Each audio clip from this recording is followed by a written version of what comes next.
forgotten that the whole show is spontaneous. Nobody started it. Nobody's running it. It's just happening. When you take things too seriously, you shrink the universe down to the size of your personal drama. The mind becomes a little echo chamber, endlessly repeating, what should I do? How should I if I fail? And all the while, the trees grow without asking permission. The rivers flow without consulting a plan. And the stars burn joyfully with no one to impress. To see this clearly is to begin laughing, not a mocking laugh, but a liberating one. You laugh because you realize that all your worries were self-created theater. You've been standing on the stage so long you forgot it was a stage. You mistook the costume for the skin, the act for the essence. Now, that doesn't mean we should abandon our responsibilities or become indifferent to others. Far from it. It means we should handle our responsibilities with the grace of a dancer, not the stiffness of a soldier. To care deeply and yet lightly, that is the art. You can love fully without taking your love as a test of worth. You can work diligently without turning your work into a cross to bear. The sage acts as though nothing matters, precisely because he knows that everything does in its own unforced way. The tree doesn't try to be significant. The bird doesn't struggle to justify its song. Yet both are perfect expressions of the universe at play. We humans, though, have developed a peculiar arrogance. We imagine that cosmic importance must be earned, as if existence is a contest judged by some celestial panel. So we burden ourselves with constant seriousness, thinking it makes us more noble. But in truth, it only makes us more miserable. Try this. Imagine, for one day, that there is no script to follow. Imagine that every action you take is not being recorded in the book of destiny. How would you walk? How would you breathe? How would you look at the person beside you? You might find yourself moving more fluently, speaking more gently, laughing more often. Because without the weight of significance, you rediscover spontaneity. Life becomes a dance again, not a duty. And that, you see, is the secret. You release the burden of seriousness. It is the quiet significance that arises when you realize that being alive is already enough. The idea of acting as if nothing matters sounds, to many ears, like a dangerous form of apathy. But that is because we have mistaken. There is an enormous difference between indifference and freedom, though the two can look alike from a distance. To give up is a kind of despair. It says, nothing matters, therefore I will withdraw. But to let go is entirely different. It says, nothing matters in the way I thought it did, and therefore I am free to love it all. This distinction is at the heart of every great spiritual tradition. When the Buddha spoke of detachment, he didn't mean coldness, he meant freedom from clinging. He meant the ability to hold life lightly, to dance with it, rather than strangling it in your arms. You see, the reason we suffer is not that life is cruel, but that we demand it to be permanent. We want our loves, our identities, our successes to last forever. We want to carve eternity into the flow of time. And so we cling, we hold on to ideas, to roles, to narratives. We build shrines around what should have been allowed to pass. But life will not cooperate. It changes, it decays, it renews. And we call that impermanence loss, as though something has been stolen from us. But in truth, nothing has been stolen. It was never yours to keep. The river does not belong to the hands that cup its water. When you begin to understand this, a strange peace enters. You no longer need to force meaning onto things. You allow them to mean what they will, for as long as they will. And in that gentle surrender, you begin to taste a freedom deeper than control, the freedom of flow. Letting go, then, is not a posture of defeat, but of trust. It is saying yes to the nature of reality. It is the recognition that the universe, in its infinite intelligence, does not need your supervision. You do not have to manage it, fix it, or hold it together. The waves know how to crash. The grass knows how to grow. The heart knows how to beat, all without your approval. Now, this frightens the serious mind, because seriousness depends on control. It says, if I don't hold everything together, it will all fall apart. But what you eventually discover is that it has never been held together by you at all. You are the wave, not the oceanographer. You are the breath, not the breather. When you see that, a tremendous relief floods through your being. The self you were trying so hard to defend dissolves like mist in the morning sun. The worry that you might fail or fall short or not matter enough, all of it begins to melt, because you realize that life never demanded perfection from you in the first place. This is what I mean by acting as if nothing matters. It is to act without clinging, without fear, without the compulsive need for validation. You still care deeply. You still love. You still create. You still help. But you no longer make your happiness dependent on the results. You play the game knowing it is a game, and that makes all the difference. Because when you truly see that there's nothing ultimately at stake, every moment becomes lighter, more vivid. You laugh more easily. You forgive more quickly. You speak more honestly. To act as if nothing matters is to recognize that life is not a problem to be solved, but an experience to be lived. You can love fully because you no longer need love to last forever. You can work passionately because you no longer need your work to define you. You can even face death without dread because you see it as part of the rhythm, not an interruption. You begin to live like a musician, improvising. Each note complete in itself. No need to grasp the next. The melody is beautiful precisely because it moves. And curiously, the more lightly you hold life, the more life seems to flow toward you. Opportunities arise when you're not clutching at them. People open up when they sense your ease. Existence itself begins to feel cooperative, playful, almost intimate. This is the paradox, the great cosmic joke. The moment you stop trying to make life meaningful, life becomes profoundly meaningful. The moment you stop trying to matter, you begin to shine. So, let go. Not out of despair, but out of love, out of faith in the rhythm of being. For when you surrender your seriousness, you do not fall into emptiness, you fall into grace. And that, you see, is the real wisdom of acting as if nothing matters. It's the courage to live lightly in a world obsessed with weight. But then comes the question that naturally follows. If nothing matters in the ultimate sense, what then is the point of living at all? What compels us to play the game once we've seen through it? For that, we must turn to the final movement, the dance of life. When you finally see that nothing truly matters, not in the way you once believed, something remarkable happens. Instead of collapsing into despair, you find yourself breathing more freely. The weight you carried for years quietly lifts, as if the world itself has exhaled through you. Life becomes lighter, not because it's trivial, but because it was never meant to be a burden. The sun rises and sets without purpose, and yet it is perfect. The waves crash with no goal, and yet they are beautiful. So why should you be any different? To act as if nothing matters is to move with life, not against it. It is to dance, not because there is a prize for dancing well, but because dancing is the point. When you no longer need to win, you begin to play with genuine joy. When you stop chasing meaning, meaning begins to find you in the smallest things, the smell of rain, the sound of laughter, the texture of the present moment. You realize that caring without clinging is the purest form of love. That action without anxiety is the truest form of intelligence. And that freedom, real freedom, is simply the absence of seriousness. The paradox resolves itself in a single breath.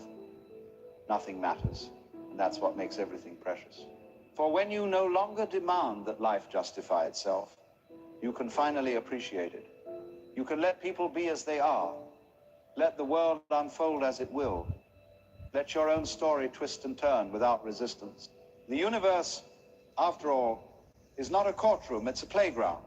And you are not a defendant, you are a dancer. So laugh, stumble, make mistakes, fall in love, lose everything, begin again. Each step, each note, each breath is already enough.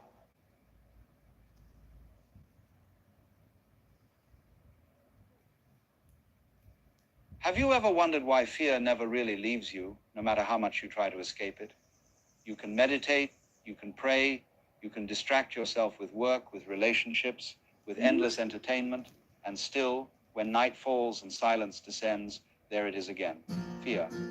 The ancient shadow that sits at the edge of your bed, whispering in your ear. Fear of loss, fear of rejection, fear of death. It is as if fear is woven into the very fabric of your being. And so you fight it. You tell yourself, I must conquer this. You put on armor.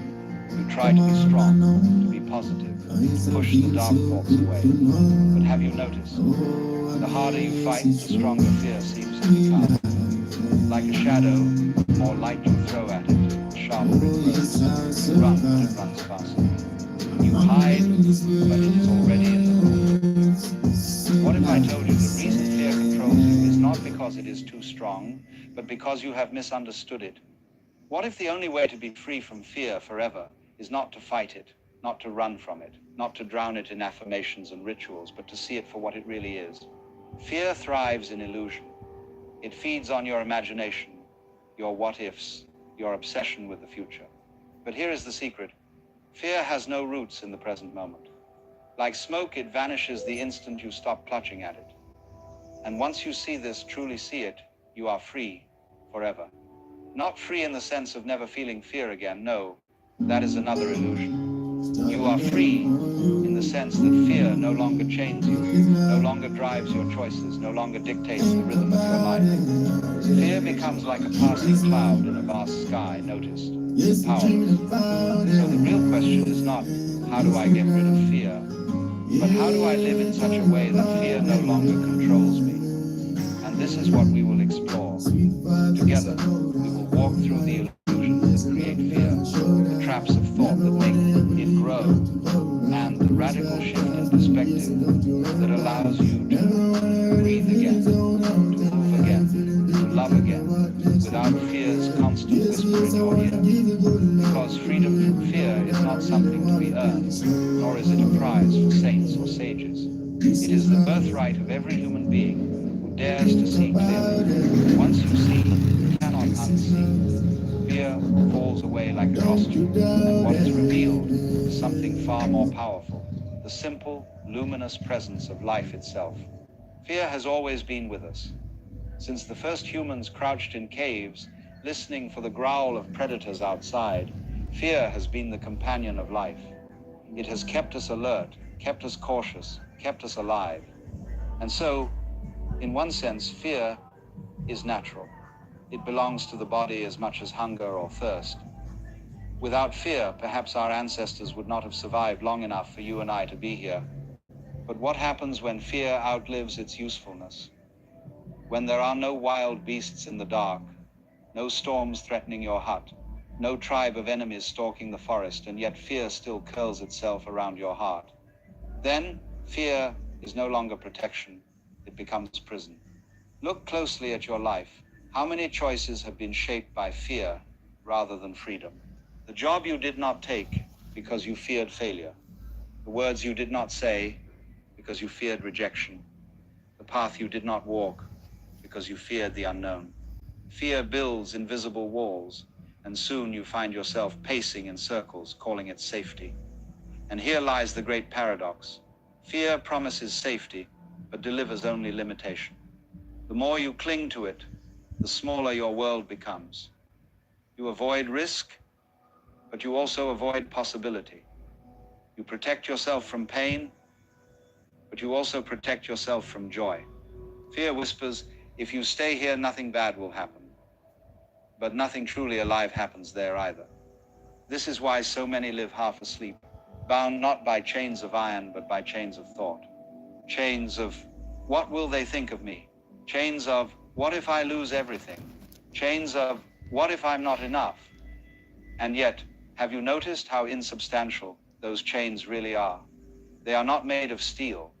They are made of imagination. Fear lives in the future, in what has not yet happened. You can spend a lifetime fearing something that never comes to pass. In fact, most of us already have. So what does it mean to be free from fear forever? It does not mean eliminating fear like an enemy. It does not mean building a fortress against every possible danger. It means shifting your relationship to fear. It means recognizing fear for what it is: a story, a movement of thought, a ghost that vanishes when you stop feeding it. Freedom from fear begins the moment you see clearly. When you notice, this is fear. This is the mind spinning tales again. Instead of drowning in it, you observe it. Instead of believing it, you let it pass. Think of standing on the shore watching waves crash. If you try to stop the waves, you will drown.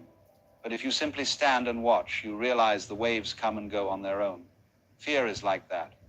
It rises, it falls. But you are not the wave, you are the shore. And here is the deeper truth. Fear loses its grip, not when you push it away, but when you stop identifying with it. The thought says, I am afraid. But is that true? Or is it more accurate to say, there is fear present? Subtle shift, profound liberation. You are not the fear. You are the awareness in which fear arises. Once you see this, fear can no longer dominate you. It still visits, yes, but it no longer rules. And in that space, you discover something extraordinary. Beneath fear, life is luminous, unshaken, whole. So let us journey deeper. Let us unmask fear, not as a monster, but as a mirage.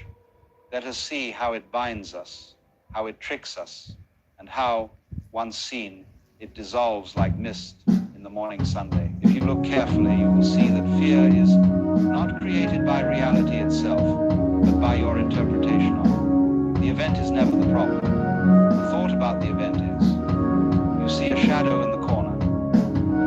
The body trembles. But it is only when the mind whispers, there is danger, that fear arises.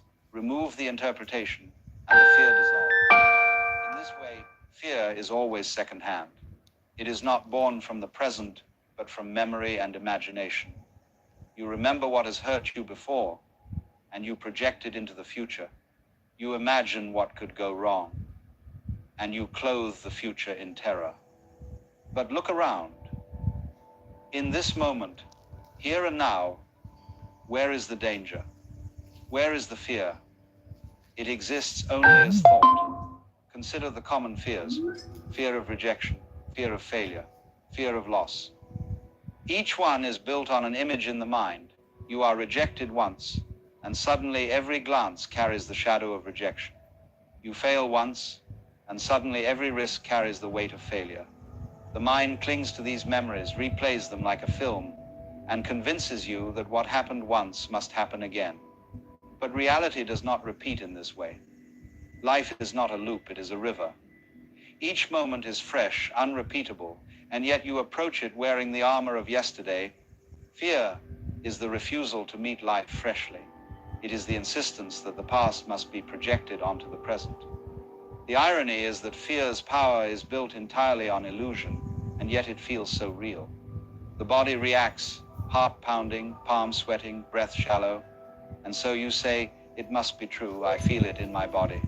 But the body only responds to the signals of the mind.